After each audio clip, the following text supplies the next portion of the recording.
করছে, আবার যন্ত্রণা করছে, কি যে করি।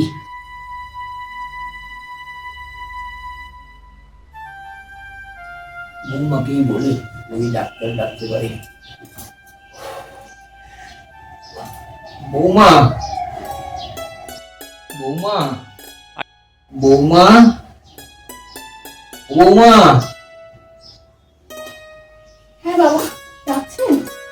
হ্যাঁ গো, পায়ে আজকে আবার খুব যন্ত্রণা হচ্ছে, অসহ্য। মানে একটু ডাক্তারকে কল দাও না গো। ডাক্তার কি দরকার বাবা, আমি তো আছি। তুমি কি কই? করবে? কোথায় কি হচ্ছে দেখি। এখানে তো। করছো কি বৌমা? দাঁড়াও। আরে বাবা ছাড়ুন না, আমি দেখুন খুব ভালো লাগছে। ভালো লাগছে? হ্যাঁ, তো লাগছে।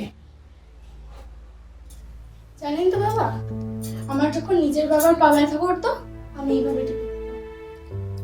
ভালো লাগছে তো? হ্যাঁ, তো আরাম লাগছে।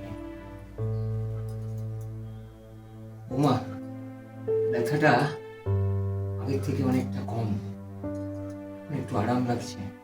ঠিক আছে, ছেড়ে দাও, আর করতে হবে না। বৌমা, হ্যাঁ বাবা। ছেলে তো এখানে নেই, তোমার কোনো সমস্যা হচ্ছে না তো? সমস্যা কিছু হচ্ছে না, কিন্তু কিন্তু কি? কিন্তু বাবা, আপনাকে যে সমস্যার কথা কিভাবে বলি সেটাই বুঝতে পারছি না। আরে তোমার যা সমস্যা তুমি আমার সঙ্গে শেয়ার করো, আমি তো শুধু তোমার বাবা নই, আমি তোমার বন্ধুও বটে। আসলে বাবা, কিভাবে যে বলি বুঝতে পারছি না। আরে কি হয়েছে সেটা তো বলো। মানে আপনি তো সবই দেন আমাকে, কিন্তু আপনার ছেলের জায়গা তো দিতে পারেন না। মানে না মানে বলছিলাম কি যে আপনার ছেলের সাথে আমার কথা হয়েছে, ও বললো যে অনেক দেরি হবে ওর আসতে। বাবা, বলছিলাম কি, মানে আপনি আপনার ছেলের জায়গাটা পূরণ করতে পারবেন না? তুমি কি বলছো কি বৌমা? ঠিকই বলছি। বৌমা, আমি তোমার বাবার মতো।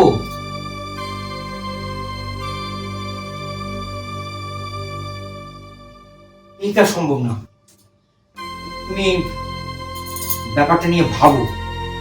বাবা, বাবা, আপনি একটু বেশি ভাবছেন। আপনি আমার কথাটা একবার ভাবছেন না?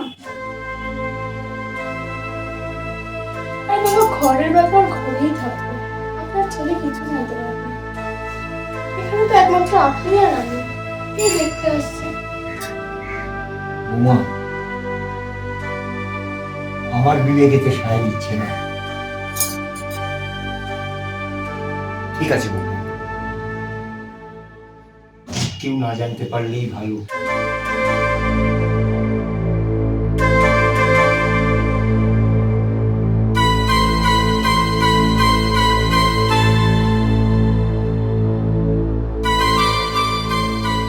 বৌমা, বৌমা, হ্যাঁ বাবা, আসছি।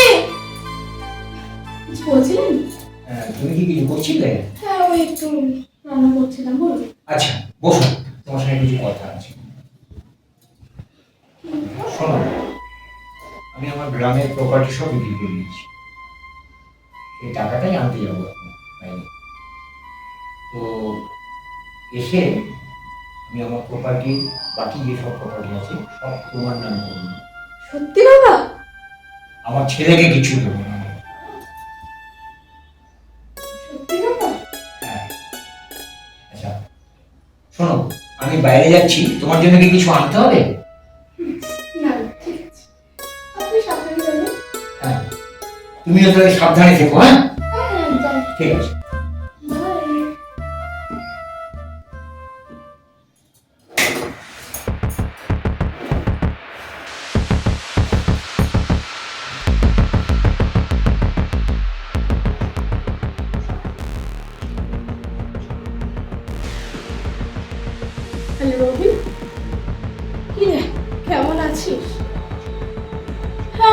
ওদিকে তো সব ঠিকঠাকই চলছে। আমার শ্বশুর তো আমার কথায় উঠছে আর বসছে। পটিয়ে নিয়েছে ভাই, পুরোটাকে পটিয়ে নিয়ে ওর সব সম্পত্তি নিজের হাতের মুঠোয় করে নিল। তারপর বাবা আর ছেলেকে লাথি মেরে বাড়ি থেকে বার। তোর ওদিকে কি খবর? সব ঠিকঠাক তো?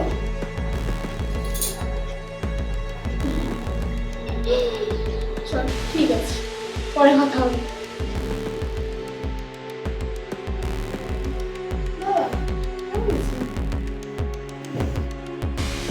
ভালোই আছি, তুমি কেমন আছো?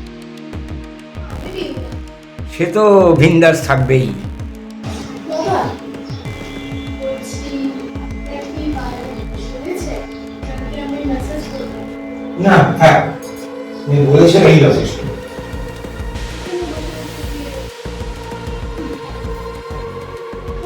ঘরে গিয়ে গল্প করি। দাঁড়াও দাঁড়াও বৌমা, তুমি নিজেকে খুব চালাক মনে করো না?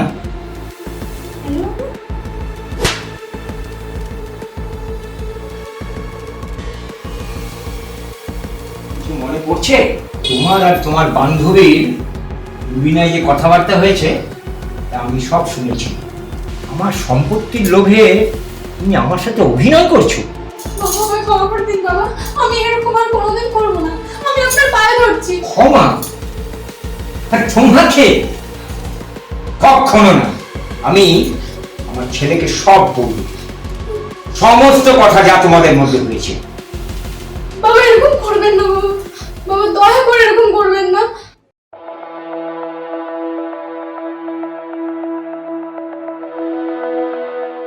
আপনার কাছে কি প্রমাণ আছে? আপনার ছেলে তো আপনার মুখের কথা বিশ্বাস করবে না।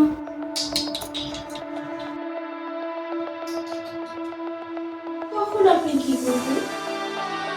আপনার ছেলে তো আপনার মুখের কথা বিশ্বাসই করে না। প্রমাণ? তুমি প্রমাণ চাও? প্রমাণ হচ্ছে এটা, এর মধ্যে তোমাদের সব কথা রেকর্ড হয়েছে।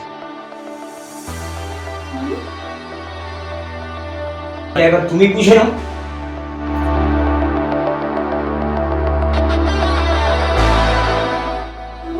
এরকম করবেন না প্লিজ, আমি আপনার সব কথা শুনবো। আমার এরকম করবেন না বাবা, দয়া করে। আমি আপনার পায়ে পড়ছি, দয়া করে এরকম করবেন না। আপনার ছেলেকে কিছু বলবেন না। এখন আর পায়ে ধরে কোনো লাভ নেই। আমি আমার ছেলেকে ফোন করে দিয়েছি, ইজ অন দ্য ওয়ে। দয়া করে এরকম করবেন না বাবা, আপনার ছেলেকে কিছু বলবেন না। আমি আপনার পায়ে পড়ছি, প্লিজ বাবা। এখন আর পায়ে পড়ে কোনো লাভ নেই। আমি আমার ছেলেকে ফোন করে দিয়েছি, ইজ অন দ্য ওয়ে। তোমার জন্য এটাই ভালো হবে তুমি এই মুহূর্তে আমার ঘর থেকে বেরিয়ে যাও। Get out!